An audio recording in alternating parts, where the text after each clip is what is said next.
it was sharp, and it was sexy for Mark Selby. The sweet smell of a first-round whitewash for the world #1.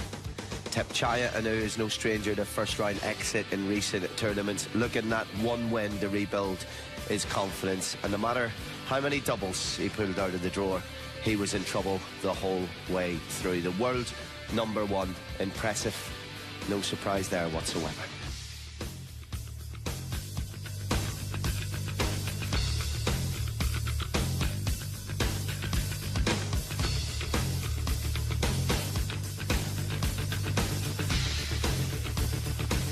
Well, the handshakes, Jimmy, came as quickly as we thought they would, and not a huge amount to add from what we said in the mid-session interval about 8 minutes ago.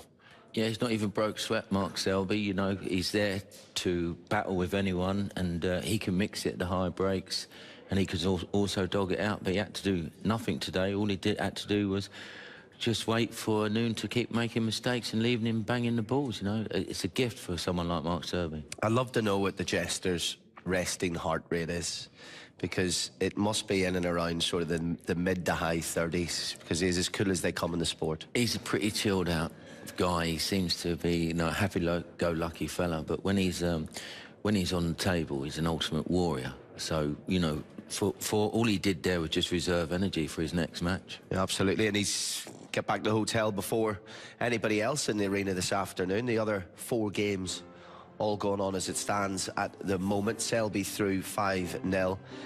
Probably the easiest other game at the moment is Michael Holt, still not at the mid-session interval, though he's 3-0 up against Stuart Carrington. Marco Fu and Dave Gilbert, as close as we thought it might be. They're taking a little break at 2-all. Yeah, Dave Gilbert's got to be pleased with that, because Marco Fu is a banging form player, just narrowly losing to Ronnie O'Sullivan in the Masters, so he's up and, you know, playing really well. And Neil Robertson, of course, quarter-final at the Masters. Really good start to the season. I think it was the Riga Open he won right at the start of the season. But he's looking at a real return to the very top echelon of his snooker form, which we know he's capable of. He's 2-1 up against Ben Williston. And how many years' experience in that final match, Jimmy? Anthony Hamilton against Mark Williams. We got over half a century of grinding that match right through to the bitter end. The Sheriff of Nottingham, the Pro-Am 4 o'clock in the morning winner. He played all day and all night, Anthony Hamilton. He don't care what time it is, as long as he gets through the match, and he's 2-0 up against Mark Williams, second favourite in that game, so he'll be well pleased. Once these games are finished, we will have an entire last 16 lineup. After just 3 shows here from Berlin, we go into the last 16 tonight. We absolutely catapult towards the quarterfinals and a brilliant weekend here at the Tempodrome. So this is the bottom half of the draw that we're still waiting to complete as it stands at the moment.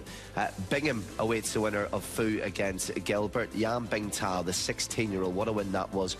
Looking like Michael Holt for him, but we will see. The Hawk is through 5-1. He'll face Robertson or Williston. We'll find out when that finishes. And Mark Selby then, he is there to face either that Sheriff of Pottingham or, of course, Mark Williams in the last 16. And Mark joins us now. Well, I should probably thank you first, because we now have a 2.5-hour break. Well, I've always been a fast player anyway, so I don't know what you was worried about.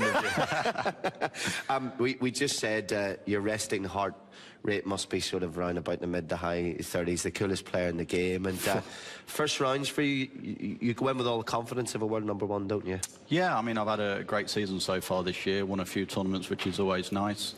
But yeah, I mean, that was a tough game, Thepchaiya. I know on paper I won 5-0, he didn't play well at all, but he's one of them players where when he does play his A game, he's capable of beating anyone. When he was making shots, as we were looking at in the mid-session, you know, one little out of position from him and you would punish him with a great safety shot. Are you aware out there when your game is ticking over like that? So yeah, well? I knew I had to keep him tight, because in the balls, as I say, is as good as anybody, and he don't play that many safety shots, but I mean, obviously he's such a good potter, he sort of gets away with it half the time, but today it just didn't happen for him.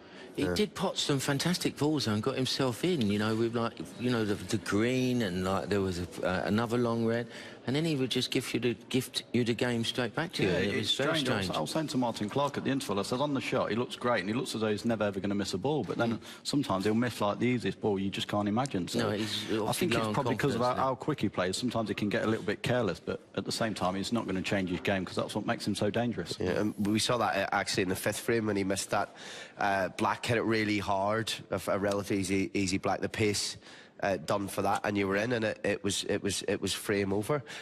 So cool, relaxed, confident. We're number one, you know. Chill to the bone. Chill to the bone. I thought he was he was in the balls, and I knew he was probably thinking of the balls, and I knew he was probably thinking about a 147 because he's made one this season and he's missed the last black twice as well. So I knew that was probably in his mind, especially at 4-0. He's probably thinking, got nothing to lose now, give it a go, and that's probably why he missed it, really. We love this tournament.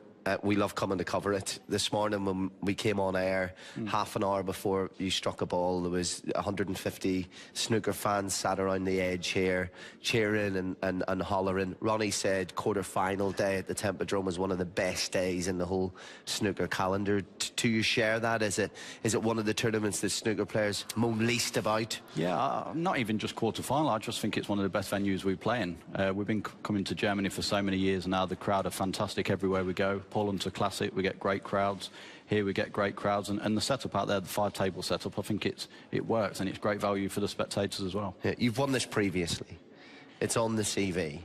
You know, nobody wins it twice. That's the way it is. We're 6 years in, aren't we? So you know, not to put pressure on you because there's not a bead of sweat in that beautiful head of yours, but this you know, this is history now. You've got to think about that. Of course, yeah. I mean, any tournament I go into, I have self-belief in myself and try my hardest. If it's good enough, great. If it's not, obviously I'm back to the practice table and go again. So hopefully this week it could be my week. Absolutely, and we've had many times in Eurosport this season and last, of course, where we watched you lift major trophies above your head, whether it be here at the Tempodrome as it was or anywhere else. That was 2 years ago. I mean, there was a lot made of holding all three of the Triple Crown at the one time. All right. But that's what I mean. You're playing so well at the moment. You're such a clear world number one. That's the highest the standard you're being judged by, isn't it? Yeah, I mean, I'll put a lot of pressure on myself anyway, whatever tournament I go into, because I know if I do turn up and play the game I'm capable of, then I've got every chance. So when you're not performing like that, you sort of get a little bit down on yourself and start looking for things sometimes. Yeah, well, let's have a look at some of the best shots that you played this afternoon and what was lightning quick. Of course, and the word I always use is clinical, but Jimmy and Mark, take us through some of these. Well, it's a fantastic shot here. The white is close to the yellow pocket. He has no shot. I think he rolls up to these two reds. Yeah, I knew the reds were going towards the left-hand cushion, so I thought if I can play the red into the pack, open him up and play quite an attacking shot and put him in trouble. Nice shot just round the angles there for the pink. Yeah, it was a natural angle to kiss the red off the black spot. But, I mean, the white didn't really move, so I sort of put myself in trouble after that. Yeah, that was a nice shot. They're quite difficult queuing down on the ball. Yeah, I mean, I didn't want to leave hampered over the red, but How was that cannon, all right? I thought I wanted to go into them because it needed to free him up, but I mean, this light couldn't have worked out any better, that shot. Yeah, no, good stuff. Absolutely fantastic stuff. Well, listen, best of luck to you going forward. Last 16, come thick and fast here. Do you prefer a tournament where you can get your feet under the table and spend, you know, 2 weeks in a venue, or do you like this short, sharp 5 days, blink and you miss it? Yeah, I think it's good because, like, I think now I'm playing every day if you keep winning. But then sometimes you go to some great cities like this in Berlin, and it is nice sometimes to have a day off and have a little walk around, but not when it's snowing outside. I'd rather just stay indoors and keep playing. Yeah, but that's what it's going to be. There's good Africa Cup of Nations on tonight in Eurosport if you want to watch that. Semi-finals live. Yeah, I've recorded them actually, yeah. Yeah, So don't you dare. No, Cameroon against Ghana, nice. What a game that is. We get loads of tweets and texts coming in with us being live. Obviously, we encourage as many people to get in touch. It's hashtag German Masters. This is what I mean about you can just text or tweet in anything. Tasha and Mark have just spent the afternoon in your company. Close the curtains. It's rainy outside from what I hear back home. Just watching the action. Yeah, well, they probably had the feet up expecting a long afternoon because I'm normally like drag it out, but I mean today it seemed to be a different scoreline. Absolutely. When they watch a bit of countdown and then come back to us a little bit later. Have we got any more? We got one more there. 2 more. We're being spoiled tonight. My eyesight's absolutely terrible. 147 split of the red and pink after putting the black. Oh, this is the recreating Ronnie's greatest shot. So that's one, Jimmy, that has been suggested. So we recreate that at some stage? Sure. Okay, good. Thanks. Thank you very much, Jimmy. Kevin, get my cue. Let's have a look at one more tweet and get off air before I pass out. Can Jimmy... Oh, here we go. The famous screw shot from the pink to the black. About me, are they? Shoot, listen, no one cares about you here. Don't worry. This shot here is one of the most suggested. Your famous screw shot. You know, the one from the pink to the black up the table and back down. Kirk Stevens, was it? Yeah. Yeah. But we recreated that, didn't we, in Belfast? Yeah. And you did it absolutely. Jimmy he did it absolutely perfect on the 8th attempt. so it wasn't too bad, James. Enough film, haven't you? We didn't show the other ones. Right, listen, keep your comments coming in. Do join us back a little bit later tonight as well. Mark Selby's been an absolute delight this afternoon. Thanks for chatting to us. And as I said, it's thick and fast because the second round begins straight away when we come on there, 6:45. It's Zhao Xintong against Ali Carter. As for this afternoon, this man, 5-0, no surprises. See you later.